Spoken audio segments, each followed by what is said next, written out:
How are you, algebra? Today is Friday and my tongue isn't working properly. It's 7 degrees in here, so it's not very warm, but outside the sun is beaming. It's absolutely glorious. It's a shame to waste it, really. So today, we're not going to be working on the Austin. We're going to recommission the Mazda. The first thing we need to do, though, is get rid of this.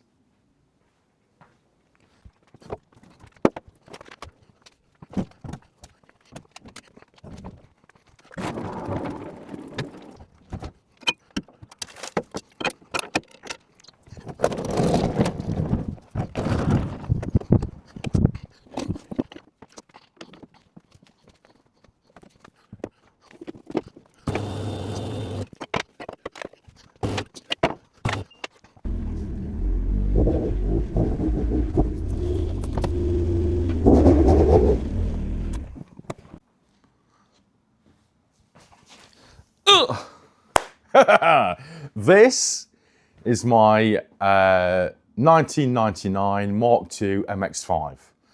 I've owned it for about 10 years. It's been an ongoing project. It's had all the welding done. I've done all that. I've resprayed it. It's turbocharged. It was originally 140 horsepower through a succession of engines and different size turbos. It's now about 330 horsepower. It was originally a 5-speed, it's now a 6-speed. It's got a 3.6 slippy diff in the back of it. It's really good fun, but I don't take it out during winter because if I'm honest with you, it's a bit of a handful. 300 horsepower nowadays is pretty much standard for MX-5s. If you've got a standard engine, you're looking at, 250 horsepower. If you've got a forged engine like this one is, I've seen them at 500 horsepower. They must be ridiculous. 300 horsepower is plenty. More than, a bit too much to be fair, but it's really, really good fun. Because it's been parked in here over winter, I want to get it ready for the summer. I don't do many miles in it. The road tax is like getting on £400 annually, so I take it off the road normally around, back end of autumn, back end of September, October. I normally bring it out again Easter. So I'm a couple of weeks ahead. I want to do a few bits on it. There's an oil to change. It's only got 700 miles on this oil, but it is 12-month-old oil. So we're going to change it anyway. Yeah, fluids to do. I have seen it drop a little bit of coolant on the floor. I suspect that's the coolant pipes on the turbo. So there's that to look at. I wouldn't mind checking the valve clearances. We're just going to go through it. Right, so I have been round the block in it. First time for, what did I say? September, October, November, December, January, February, March. 6 months, first time I've really been out in it. The ABS light's on. Now, these things have got a very clever onboard diagnostic system for the ABS, and I'm going to show you how it works. Okie dokie, so down here we've got a diagnostic port. I'm going to try and show you with my little GoPro. It's blowing a bloody hoolie out there. I don't know if you can hear it or not. Right, here we go. Can you see the diagnostic port there? If we take off the top, we need to ground 2 pins out. One's the ground pin, which is this one. And the other one is what they call the TBS pin. Now, I don't know what that means, but shall we call it test brake system? Because it sort of sounds right. Okie dokie, that's that one in. And that is that one in. And I'll hold it there for you for a minute so you can just pause the video for your reference. So it's those 2 pins there. Look, is it focusing for us? There we go, that might be better there. Now we're going to go inside the car, turn the ignition on, and read the blink codes off the ABS light. For this you'll need a pad and a pencil.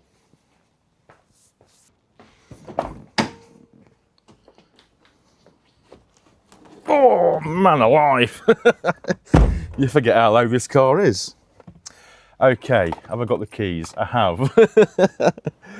So now we've bridged or shorted out the 2 pins in the diagnostic box, it puts it into diagnostic mode. And what will happen now is when you turn the ignition on, the ABS light will blink at you. Blink codes. A lot of cars used to use them back in the day. That's the GoPro turning off. So what will happen now is we can read the blinks and then look up what the fault codes are on your favourite search engine, and you'll be able to work out what's wrong with it. Now, I pretty much know what's wrong with it. It's going to be the ABS sensors on the front. This place is quite, I won't say a toxic environment, to do a lot of welding, a lot of grinding. The car's had a lot of work, this car's had a lot of work regarding welding and grinding, and the ABS sensors get metal stuck to them. They're like magnets, if you like, and if you clean them off, they work again. That said, I don't know that for sure, but I'm pretty certain that's what it's going to be. It's happened before, you see, so I kind of know what it is. Well, I'm hoping it's that, otherwise we might be getting into something quite deep. There's one way to find out. Let's get the GoPro on and we'll count the blinks. The way the blinks work is you get long blinks and short blinks. You turn the ignition on, the ABS light will come on, then go off. After that, it brings the codes up. You get long blinks and short blinks. I know it sounds a bit complex, but it's not. We can work it out between us. A long blink, let's make one up. Let's say you got 3 long blinks, that means 30. Short blinks after that are 1 units. Long blink is 10 units, short blink is 1 unit. So 3 long blinks, blink, blink, blink, it'll be 30, followed by 3 short blinks, blink, blink, blink, it'll be a fault code of 33. Oh, am I making any sense? Right, let's have a quick look, shall we? Let's turn the old GoPro on. We'll turn the ignition on. Keep your eye on the ABS light. The first blink means nothing. After the first blink, the codes start coming out of it. So I'm going to have to try and hold you steady here. We'll get recording. There we go. The ABS light is down here, so keep your eye on it. That's it. Can you see it lit up? We'll ignore the first one. So we've got 1 long and 1 short. That's a code of 11. 1, 2, 3, 4. Right, 4 long and 2 short, a code of 42.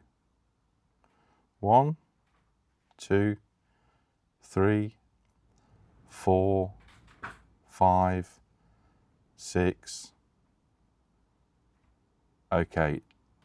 6 long, 3 short, that's a code of 63. It'll now go round for a second time. 1 long, 1 short, that's 11. 1, 2, 3, 4, 42. 1, 2, 3, 4, 5, 6. 6 long, 3 short. That's a code of 63. I've already done this, so I've already wrote them down. We've got a fault code of 11. Turn this off. A fault code of 11, a fault code of 42, and a fault code of 63. Let's go and have a look on the internet and find out what these codes mean.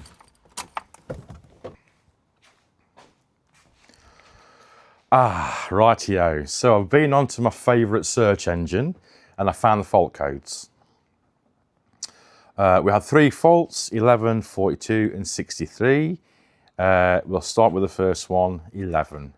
Right front sensor, open or short. So that's got a new sensor on that side. So I think on that one, we'll be able to unplug it, clean it up, plug it back in again. I think that one will be okay. Left front sensor to ground. Now, as far as I'm aware, I've never changed it. This left front sensor could well be 30-year-old. So we'll have to have a look at that one. The last one, 63, is a fault code that always pops up when it knows there's an issue, and it says ABS power supply malfunction. When you fix the issues and you clear it, that goes away. It's like a generic code, it pops up when the car's got an issue. So these are 3 things we can have a look at. Well, 2 things we can have a look at. But before I do that, I'm going to clear the fault codes because I have worked on the car, I have had them unplugged, it might just need the codes clearing. Let's wait and see what happens. Okay, so we're back in the car. We're going to clear the fault codes out of the ABS system. To do that, you turn the ignition on, you leave the jumper in the diagnostic port. When the ignition's on, you pump the brake pedal at least 10 times in 10 seconds, and that'll put the ABS light out. So we'll give it a go.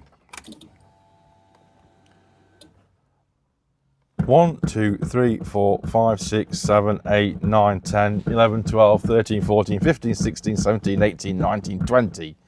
That was at least 10 times, wasn't it? And the light's gone out. So it's cleared the codes. Hey! It won't bring the codes back on again until you drive it. It needs to check everything's working. So we won't know if this has cured it or not until we go around the block. I am going to take the front wheels off it. We'll just give the sensors a clean. I bet they're covered in dirt. I wasn't going to say that, and I reckon that'll cure it. But yeah, happy days. We've read the codes and we've cleared the codes. It's getting on today. It is a Friday. I'm going to work this afternoon, so I'll come back in tomorrow. I want to change the oil and just have a right good poke around it.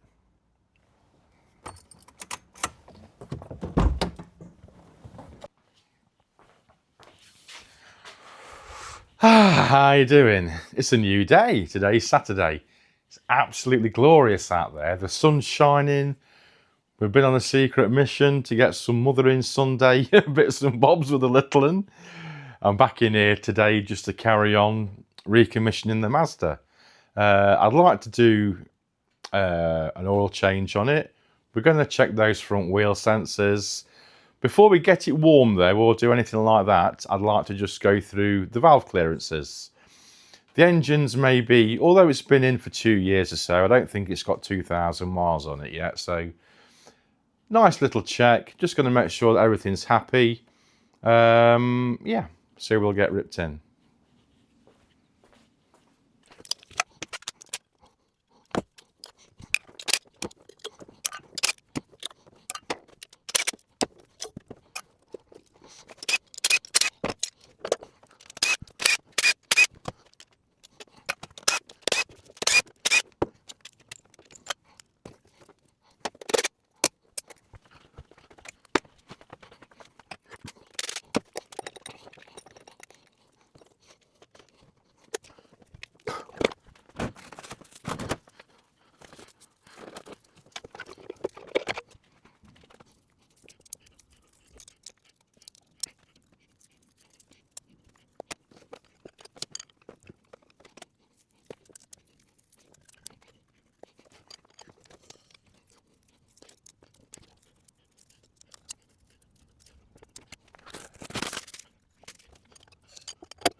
And here's the results. The inlet cam valve clearances on this engine should be between 7 thou and 9 thou, and the exhausts should be between 11 thou and 13 thou. On the exhaust side, they're all 12, and I mean bang on 12. I can't get a 13 in, and an 11 is way too sloppy, so they're all bang on 12. On the inlets, I've got 2 at 7 thou and the rest are 8 thou, so they're all bang on as well. I'm going to clean the rocker box up, get it back on again, then we'll think about changing the oil.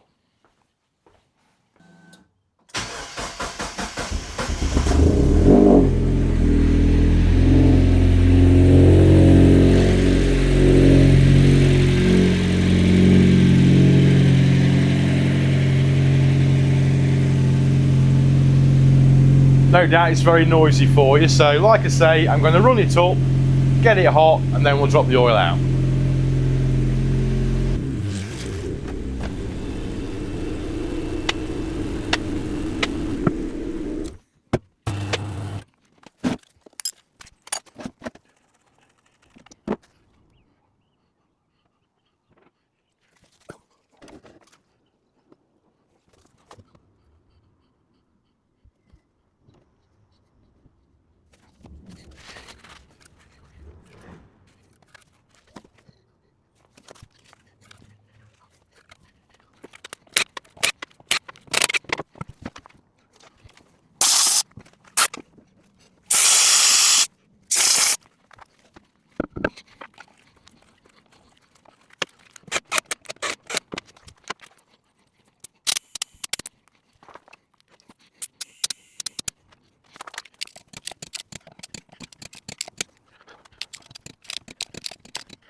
I've really enjoyed today. No welding, no grinding, no old vintage cars. Just playing with my old MX-5. I've had this thing for years and years and years. It's slowly evolved into what it is. And I should really go and use it more. It's just finding opportunity to, well, finding the time to go and enjoy it, I suppose.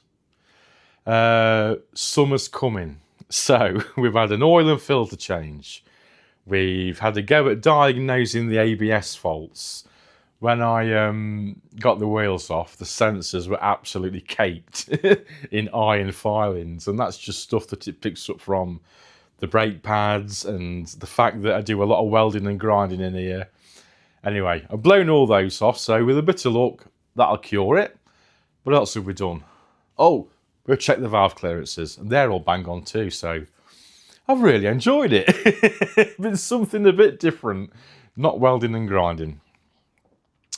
However, I have got to get back to the welding and grinding. I need to make this week's video for the Austin, so we're going to put the Mazda away for now. I'll try and get it out, maybe make a little video driving it around or something like that in the summer. If you've enjoyed a bit of Mazda content, comment below, and yeah, if you've enjoyed it, we'll do a bit more of it. So yeah, I think we can wind this video up, can't we?